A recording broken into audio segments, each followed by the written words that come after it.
My dears, welcome back to Xylem learning. Xylem ലേണിംഗിന്റെ പുതിയൊരു ക്ലാസ്സിലേക്ക് എല്ലാവർക്കും സ്വാഗതം. മക്കളെ, പരീക്ഷ അടുത്തെത്തിയില്ലേ? അപ്പോ എല്ലാവരും നോക്കി നടക്കുന്ന കുറെ പരീക്ഷാ ചോദ്യങ്ങളുണ്ട്. 1 വേർഡ് മാർക്കിന് നമുക്ക് അറിയാമെന്ന് നമ്മളെ ചിലപ്പോൾ അഹങ്കാരം പറയുമെങ്കിലും പരീക്ഷാ സമയത്ത് ഏതായിരുന്നു എന്നൊരു കൺഫ്യൂഷൻ വരുന്ന ചില ചോദ്യങ്ങൾ. ഒന്നുമില്ല, നമ്മൾക്ക് അടിസ്ഥാന പാഠാവലിയിലെ 3 പാഠങ്ങൾ മാത്രമാണ് നമുക്ക് പഠിക്കാനുള്ളത് അല്ലേ? അത് എഴുതിയത് ആരാണ് എന്ന്. അപ്പോൾ ഫാത്തിമത്തുരുത്ത് എന്ന് പറയുന്ന കവിത എഴുതിയത് ആരായിരുന്നു? ഫാത്തിമത്തുരുത്ത് പ്രകൃതിയുടെ അല്ലെങ്കിൽ മനോഹാരിതയെക്കുറിച്ചും പ്രകൃതിയുടെ ചില ചിത്രങ്ങളെ കുറിച്ച് നമുക്ക് കാണിച്ചു തരികയാണ് ഫാത്തിമത്തുരുത്ത് എന്ന് പറയുന്ന ആ തുരുത്തിലൂടെ കവി ചെയ്യുന്നത്. അപ്പൊ ഇത് കവിത എന്ന് പറയുന്ന വിഭാഗത്തിൽ പെടുന്നു. എഴുതിയത് കുരീപ്പുഴ ശ്രീകുമാറാണ്. ആരാണ്? കുരീപ്പുഴ ശ്രീകുമാർ. ഏത് വിഭാഗത്തിൽ പെടുന്നു ഫാത്തിമത്തുരുത്ത് എന്ന് ചോദിച്ചാൽ അത് കവിത എന്നാണ് വിഭാഗം. അപ്പൊ എഴുതിയത് കുരീപ്പുഴ ശ്രീകുമാർ. അടുത്ത ചോദ്യവും ഒരു കവിത തന്നെയായിരുന്നു. വിഭാഗം കവിതയാണെങ്കിലും ഗോത്ര വിഭാഗം എന്ന് നമുക്ക് പ്രത്യേകം എടുത്ത് പറയേണ്ട ഒരു കാര്യമാണ്. ഗോത്ര വിഭാഗത്തിൽപ്പെട്ട ഒരു കവിതയാണ് ഇത് നമ്മുടെ കാട് ആരത് എന്ന് പറയുന്നത് കേട്ടോ. ഗോത്ര വിഭാഗം, ഗോത്ര കവിയായ പ്രകാശ് ചെന്തളമാണ് ഇത് എഴുതിയിരിക്കുന്നത്. കാട് ആരത്. ഏതാണ് കവിത?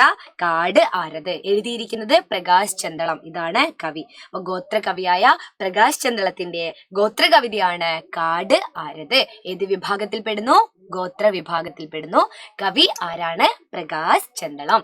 പിന്നെ 3ാമത്തെ പാഠം നമുക്ക് പഠിക്കാനുള്ളത് കിണറ്റിൽ വീണ പൂച്ചയെ എങ്ങനെ കരകയറ്റാം എന്നതാണ്. വളരെ രസകരമായിട്ട് പറഞ്ഞു വെച്ച ഒരു കഥ. എൻ്റെ പ്രിയപ്പെട്ട കഥകൾ എന്ന് പറയുന്ന കഥാസമാഹാരത്തിൽ അക്ബർ കക്കട്ടിൽ എഴുതിയ കഥയാണ് നമ്മൾ പഠിക്കുന്നത്. കിണറ്റിൽ വീണ പൂച്ചയെ എങ്ങനെ കരകയറ്റാം. ഒരു കിണറ്റില് ഒരു പൂച്ച വീണാൽ ഉണ്ടാവുന്ന തന്ത്രപ്പാടുകൾ, അത് എടുക്കാനുള്ള തന്ത്രപ്പാടുകൾ, ആളുകളുടെ അഭിപ്രായങ്ങൾ എല്ലാം ചേർന്ന് വളരെ ഹാസ്യാത്മകമായിട്ട് നമുക്ക് ചിന്തിക്കാൻ തക്ക പാകത്തിൽ എഴുതി വെച്ച ഒരു കഥയാണ് കിണറ്റിൽ വീണ പൂച്ചയെ എങ്ങനെ കരകയറ്റാം. ഇതിൽ കഥാനായകനായി വരുന്നത് നമ്മുടെ അക്ബർ കക്കട്ടിൽ തന്നെയാണ്. കഥാകൃത്ത് അക്ബർ കക്കട്ടിൽ എഴുതിയ കഥയാണ് കിണറ്റിൽ വീണ പൂച്ചയെ എങ്ങനെ കരകയറ്റാം എന്നത്.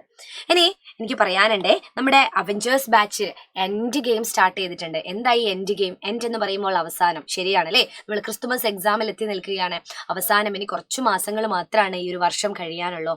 അപ്പോൾ ആദ്യം മുതൽ പഠിച്ച കാര്യങ്ങള് വൃത്തിയിലും വെടുപ്പിലും നിങ്ങൾക്ക് പഠിക്കാൻ പറ്റിയില്ല, കലോത്സവങ്ങളൊക്കെ കഴിഞ്ഞു അല്ലെ, അതിനിടയിൽ ഒരുപാട് ക്ലാസ്സുകൾ മിസ്സായി എന്നുണ്ടെങ്കിൽ അത്തരക്കാർക്ക് വേണ്ടിയിട്ടുള്ള ഒരു ബാച്ചാണ് എൻഡ് ഗെയിം എന്ന് പറയുന്നത്. 15% ഓഫറോടുകൂടി നിങ്ങൾക്ക് ഇപ്പോൾ ഈ ഒരു കോഴ്സ് ലഭ്യമാണ്.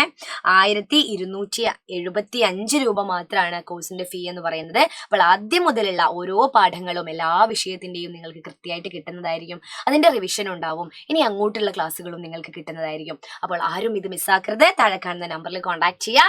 നമ്മുടെ എൻഡ് ഗെയിമിൽ ജോയിൻ ചെയ്യാം കേട്ടോ.